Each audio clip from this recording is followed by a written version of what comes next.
This is Bill Cunningham on the street this week. There's no reason to be doom and gloom and think that fashion is finished. The best fashion show is definitely on the street. Always has been and always will be.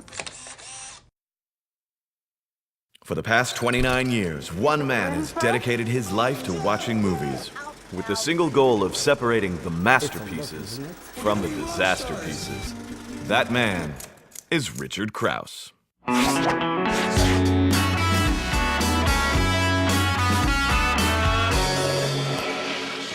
Oh, hey, you're here. Welcome to This Week on Movies. Since it's a brand new year, I thought we'd have a look back at the year that was, and on this show, I'll tell you all about the best releases of 2011. First up, we'll have a look at Brad Pitt and Jessica Chastain in Tree of Life from director Terrence Malick.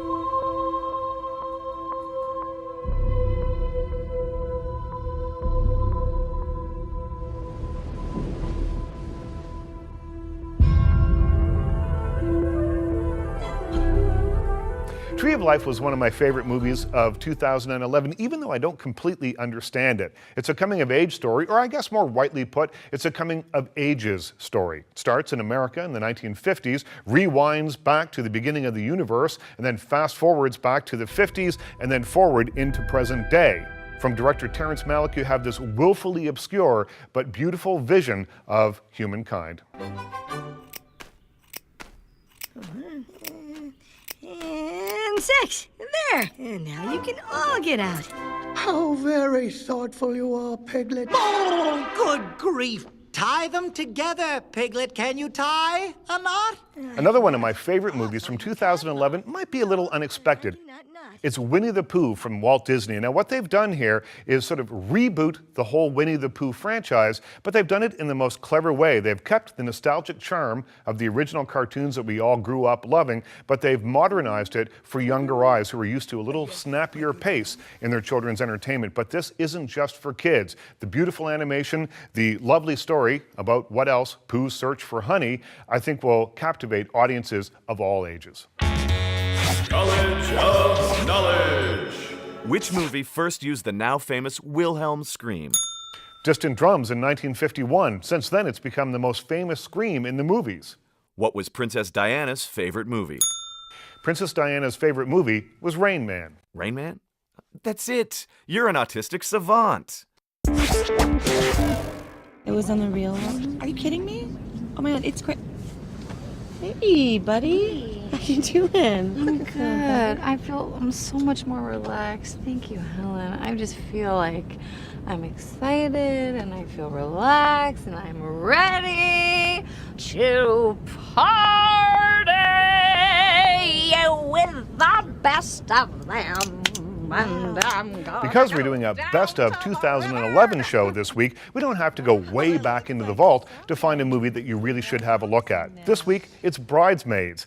Now, one of the problems that people had with this movie is they thought it was going to be just a female version of The Hangover. Well, I'll tell you, it is a little bit like that because it's a very raunchy comedy, but it also has a lot more heart than any of the Hangover movies. I don't need dental work. You're right. There's nothing wrong. It's also way funnier than, well, The Hangover 2 anyway, which wasn't really all that funny at all. My favorite thing about this movie, though, is that it had 5 individual performances from 5 leading actresses that were all laugh-out-loud funny.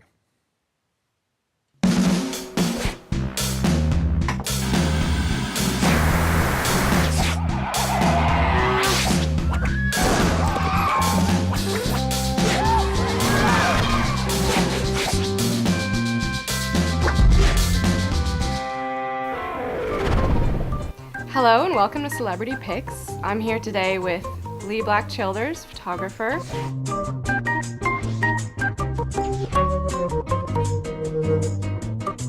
And he's going to tell us about one of his favorite films, Night of the Hunter. Night of the Hunter is a great film. It was the one and only film directed by Charles Lawton.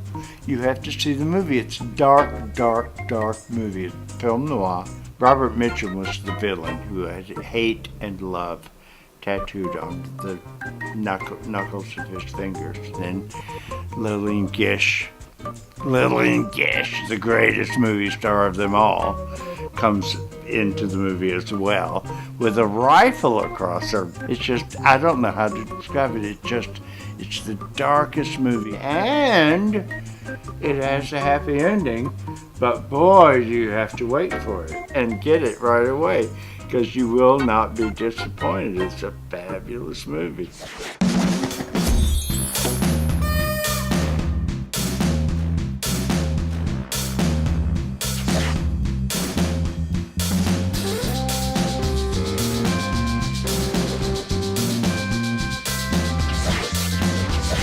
The year that gave us Melissa Leo dropping an F-bomb at the Oscars and Charlie Sheen's Tiger Blood meltdown and over 200 big studio releases and dozens of indie releases was the year that Hollywood firmly embraced recycling. Weeks went by that it seemed if there wasn't 100 years of cinema history to pillage, there'd be no new movies in theaters at all. But pop culture is a forgiving beast, and a lot of those movies, retreads and sequels, did really, really well, but I'd be a lot more forgiving if any of the retreads were actually better than the originals. Now, don't get me wrong, I'm not against all sequels. I mean, Godfather 2 is arguably better than the original Godfather, but as a moviegoer, I want to be surprised when I go to the movies. This year, Bridesmaids delighted me, so did Win-Win. They were both movies that weren't based on other movies, and I'd like more of that in 2012, please. Nowhere Boy, a look at John Lennon's early life, gets the muddled mix of excitement, testosterone, and disappointment Lennon felt on an almost daily basis just right, and in the process becomes one of the best Beatle bios to date. In Hobo with a Shotgun, blood has never looked this red, and B movies have rarely looked this cool. In 127 Hours, director Danny Boyle and star James Franco offer up a grueling but worthwhile story of survival against all odds. Uncle BOONMEE, Who Can Recall His Past Lives, is an experimental Buddhist film that is equally beautiful and baffling. Well, that's a wrap for this week on movies. Thanks for watching. Be sure to join us again next time when I'll tell you about everything that's new coming up right here on iTunes. And in the meantime, remember, I watch bad movies, so you don't have to. And I'll tell you about all the best movies available on, since it's brand new. Just keep it going.